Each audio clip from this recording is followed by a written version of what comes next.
Welcome back to another episode of Radio English. I'm Josh, and today we are tackling a question that I think haunts every language learner, and honestly, every professional listening to us right now. And I'm Carla. Josh, what's the question? Don't keep us in suspense. The question is, why does it feel like some people soak up new skills like a sponge, while the rest of us feel like we're trying to fill a bucket with a massive hole in the bottom? Ouch, that hits close to home. I've definitely felt like that leaky bucket before, especially when I was trying to learn coding last year. I would spend hours staring at the screen, but by the next morning, it was all gone. Exactly, and that's what we're diving into today. How to learn anything faster without burning out. We aren't just talking about studying harder. We're talking about the science of memory, the flow state, and how to hack your daily routine to make progress inevitable. This is a C1 level episode, so for our advanced listeners, we're going to be using some more sophisticated vocabulary and nuanced expressions. We're moving beyond learn and remember and stepping into concepts like cognitive load, neuroplasticity, and active recall. It's going to be a deep dive, but we're keeping it conversational. Think of this as a masterclass between two friends. By the end of this 30 minutes, you'll have a blueprint for your own learning journey. So if you're ready to stop the burnout cycle and start seeing real results, let's get into it. Carla, you mentioned your coding journey. Talk to me about your routine back then. What did a learning session actually look like for you? Oh, it was a disaster looking back. I had this all-or-nothing mentality. I would work my full-time job, come home, eat a quick, sad sandwich over my laptop, and then tell myself, okay, you have to code for 4 hours straight. 4 hours after a full day of work? I can already feel the mental fatigue just hearing that. It was brutal. I would sit in my office chair. It's one of those ergonomic ones, but after 2 hours, even the best chair feels like a rock. I had 5 different tabs open, a tutorial video, a documentation page, a code editor. I was constantly all tabbing between them. My brain was basically frazzled within 45 minutes. You were experiencing cognitive overload. You were trying to juggle too many new concepts at once without giving your brain a chance to breathe. And the worst part was the pseudo-work. I thought I was learning because I was busy, but I was just tired. I was drinking these massive mugs of black coffee, so bitter they made my face scrunch up just to stay awake. But my retention was zero. I would wake up the next day, look at the code I wrote, and it looked like ancient hieroglyphics. I had no idea what I had done. I had a similar experience when I was training for my marathon while also trying to learn advanced French. I thought I could stack the learning. I would go for a 2-hour run and listen to complex French philosophy podcasts. But that sounds like a great use of time, though. In theory, yes, but in reality, my body was using all its energy to keep my legs moving.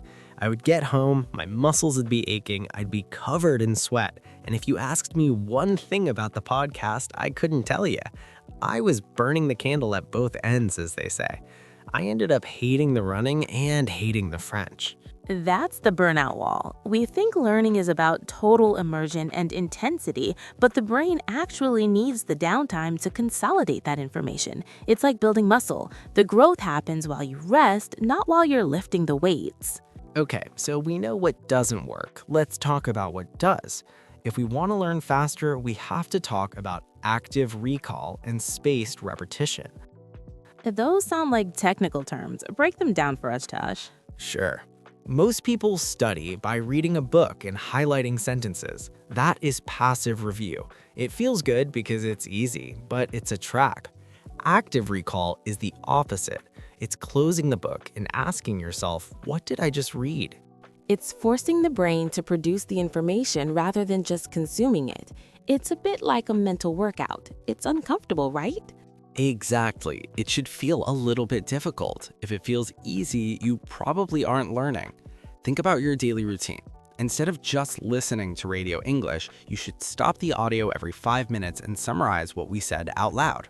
I love that. And what about spaced repetition?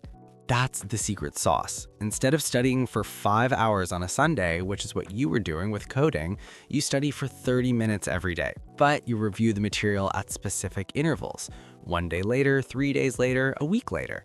It fights the forgetting curve. It's about working with your biology instead of against it. I started doing this with my vocabulary. I use an app that shows me the hardest words right before I'm about to forget them. It feels like magic. My morning routine now involves 10 minutes of this while I drink my green tea. Green tea? What happened to the bitter black coffee? I've moved on. Now I prefer a calm environment. I have a small plant on my desk, a little succulent, and I make sure my phone is in the other room. Deep work requires zero distractions. That's another key point. We often think we can multitask, but the switching cost, the time your brain takes to refocus after checking a notification, is huge. It can take up to 20 minutes to get back into a deep state of concentration. Speaking of distractions, Josh, is that your phone? Oh, wow. Talk about perfect timing. It is. It's my French tutor calling. Answer it. Maybe he has a tip for learning faster. Salut Pierre, je suis en plein podcast. Wait, really? You're canceling our session because you've decided to learn Japanese and you're struggling with the kanji? Even the teachers struggle. Pierre, listen to the episode we're recording right now. It'll help. Catch you later. Hangs up.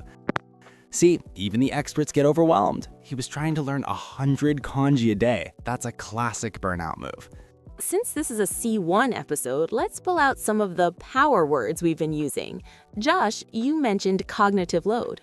Right. Think of your brain like a computer's RAM. If you have too many programs or new ideas running at once, the system crashes. Reducing your cognitive load means focusing on one small piece of the puzzle at a time. Then we had neuroplasticity. This is a beautiful word. It's the brain's ability to physically change and create new pathways. When you learn a new skill, you are literally rewiring your head. I also use the idiom burning the candle at both ends. That means you are working too hard, waking up too early and staying up too late, and eventually you'll have nothing left. It's the opposite of sustainable learning. We talked about retention. That's the ability to keep information in your long-term memory. It's not about how much you see, it's about how much you retain. And finally, the switching cost, the mental energy lost when you jump from one task to another. If you want to learn fast, you have to eliminate the switching cost by doing single tasking. This has been a really enlightening conversation, Josh. I feel like I need to go reorganize my whole study schedule now. Me too. Let's recap the 5 key learning points for our Radio English family. Point 1. Prioritize active recall. Stop just reading and start testing yourself. If it doesn't feel a little bit difficult, you aren't growing. Point 2. Embrace spaced repetition. Use the little and often approach. 20 minutes a day is infinitely better than 5 hours once a week. Point 3. Protect your deep work sessions. Put the phone in the other room. Eliminate the switching costs so your brain can enter a flow state. Point 4. Watch your cognitive load. Break complex skills into tiny, manageable chunks. Don't try to learn 100 kanji or 50 phrasal verbs in one sitting. And rest is productive. Sleep is when your brain moves information from short-term to long-term memory. If you don't sleep, you don't learn. And now for your homework. This week, we want you to pick one thing you're learning. It could be a grammar point or a professional skill. We want you to try the teach back method. Explain that concept to a friend, a pet, or even just to yourself in the mirror. If you can explain it simply, you've mastered it. Then come to our YouTube comments and tell us, what did you teach and was it harder than you thought? We genuinely love reading your advanced reflections in the comments. Your English is reaching such a high level, and we are proud to be a part of that journey. If you found this episode valuable, please subscribe to the Radio English channel. It helps us keep creating these educational scripts. Hit the notification bell so you're the first to know when we drop our next deep dive. Thanks for listening, and remember, learning isn't a race, it's a craft. Take your time and do it right. Stay curious. See you next time. Goodbye.